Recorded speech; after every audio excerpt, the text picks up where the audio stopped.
Sinong sumunod na pamilya na may dalawang presidente? Ninoy Aquino at Cory Aquino.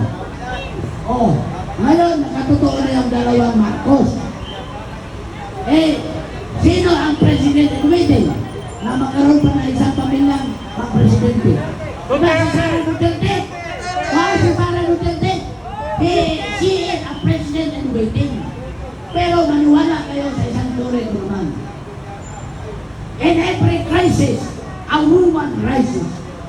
Sa one, sino babae na kay presidente? Crisis yun. Si Gloria. Sa to, sa tayo na hirap.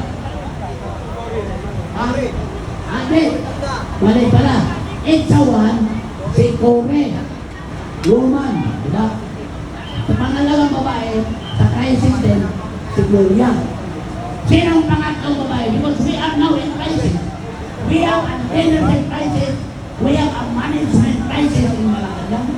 Sino ang pangatlong babae magiging presidente dahil sa crisis na ito? Sara Duterte, diba? Yes. Kaya sabi ko, in every crisis, a woman rises. Story of